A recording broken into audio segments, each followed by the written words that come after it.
नमस्कार। क्या सिर्फ दो वाक्य किसी को सच में डरा सकते हैं? कभी कभी ना सबसे गहरा डर कुछ ही शब्दों में छिपा होता है। आज हम एक ऐसी ही छोटी लेकिन बेहद असरदार कहानी को समझने की कोशिश करेंगे। देखते हैं कि कैसे ये कहानी डर के क्लासिक एलिमेंट्स का इस्तेमाल करके एक बहुत ही गहरा असर छोड़ जाती है। तो चलिए इस आईने के जाल में उतरते हैं। तो कहानी की शुरुआत ही होती है एक क्लासिक हॉरर सेटअप से। रात के 3 बजे। इस टाइम को अक्सर डेविल्स आवर या शैतानी पहर भी कहते हैं। ऐसा माना जाता है कि इस वक्त जो अलौकिक शक्तियां हैं वो सबसे ज्यादा एक्टिव होती हैं। तो ये जो टाइम है ना, ये अपने आप में ही एक बेचैनी सी पैदा कर देता है और हमें फौरन कहानी के मूड में ले आता है। कहानी का पहला हिस्सा है 10 सेटअप, मतलब एक तरह से कहानी की भूमिका। किसी भी अच्छी हॉरर स्टोरी की तरह यहां पहले माहौल बनाया जाता है, डर की नींव रखी जाती है इससे पहले कि असल में कुछ हो। सोचिए जरा, ये कितनी आम सी चीजें हैं, है ना? पर ये डर कैसे पैदा करती हैं? एक अंधेरा कमरा, घड़ी की टिक टिक की अकेली आवाज, ये सब मिलकर ना एक अकेलेपन और टेंशन का माहौल बना देते हैं। एक जाना पहचाना बेडरूम अचानक से अनजाना और खतरनाक लगने लगता है। और यही तो असली डर है, जब अपनी ही सेफ जगह पराई लगने लगे। और फिर कहानी लिखने वाला यहां एक पॉज लेता है, जिससे टेंशन और भी बढ़ जाता है।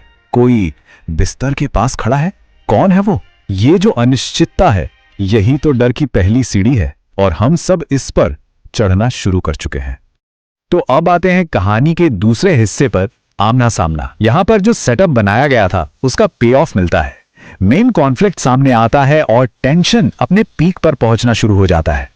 यहां यूज किया गया है डोपलगैंगर का कॉन्सेप्ट, मतलब कि हम शक्ल। ये साइकोलॉजिकल हॉरर का एक बहुत पावरफुल टूल है। सोचिए, अपनी ही परछाई को देखना जो बिल्कुल आपकी तरह है लेकिन आप नहीं हैं। ये जो पहचान खो जाने का डर है ना, ये सवाल कि मैं कौन हूं, उसका ये सबसे भयानक जवाब हो सकता है। अयान का ये जो हकलाता हुआ सवाल है ना, तो मैं हूं, ये उसके अंदर के गहरे डर और यकीन ना कर पाने की हालत को दिखाता है। जरा सोचकर देखिए, अपनी ही शक्ल को देखकर यह पूछना। इस एक सवाल से ही साफ हो जाता है कि वो उस पल कितना अकेला और कमजोर महसूस कर रहा होगा। और फिर जो जवाब आता है वो तो रोंगटे खड़े कर देने वाला है। इसका सीधा मतलब है कि ये हमशक्ल सिर्फ एक परछाई नहीं है, ये एक ऐसी शक्ति है जो हमेशा जागती रहती है, हमेशा मौजूद रहती है। ये अयान का शायद वो हिस्सा है जो कभी आराम नहीं करता और शायद कभी करेगा भी नहीं। अब आता है कहानी का निर्णायक मोड़, यानी कि क्लाइमैक्स। ये वो पल है जहां बातें सिर्फ बातें नहीं रहती, यहां एक्शन और इमोशंस अपने पीक पर हैं और अस्तित्व की असली लड़ाई शुरू होती है। यहां कहानी साइकोलॉजिकल डर से निकलकर एक फिजिकल खतरे में बदल जाती है।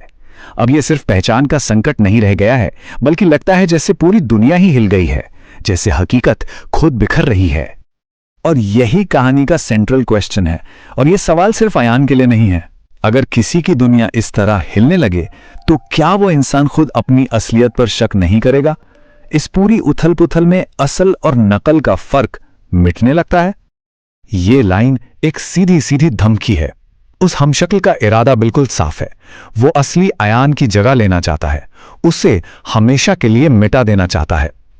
ये सिर्फ एक लड़ाई नहीं है, ये तो पहचान की चोरी है। और ये चीख, ये अयान के विरोध का शायद आखिरी एक्शन है।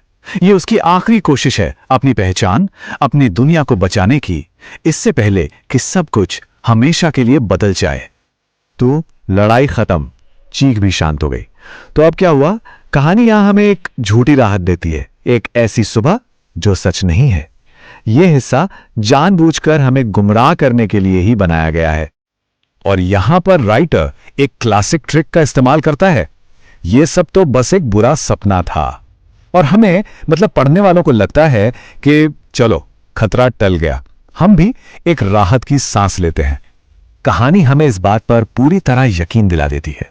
पसीने में भीगा होना, राहत की सांस लेना, ये सारी डिटेल्स हमें विश्वास दिलाती हैं कि बुरा सपना अब खत्म हो गया है। और यही वो पल है जब हम सबसे ज्यादा कमजोर होते हैं। और यहीं से कहानी का फाइनल ट्विस्ट तैयार होता है। और अब आता है कहानी का आखिरी हिस्सा, द ट्विस्ट। यहां हमारी वो जो झूठी राहत थी ना, उसे तोड़ दिया जाता है और असली भयानक सच सामने आता है। सिर्फ एक शब्द, पर। ये एक छोटा सा शब्द ही काफी है उस राहत को वापस डर में बदलने के लिए। ये एक सिग्नल है कि कुछ बहुत गलत है।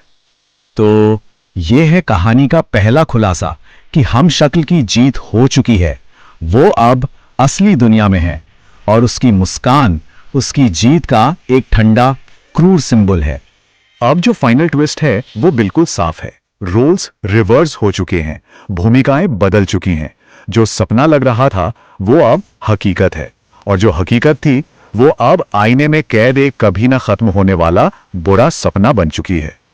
और हम इस कहानी के विश्लेषण को इसी एक परेशान करने वाले सवाल के साथ खत्म करते हैं। क्या हो अगर हमारी परछाई सिर्फ एक रिफ्लेक्शन ना हो, बल्कि एक और सच्चाई हो जो बस अपनी बारी का इंतजार कर रही हो।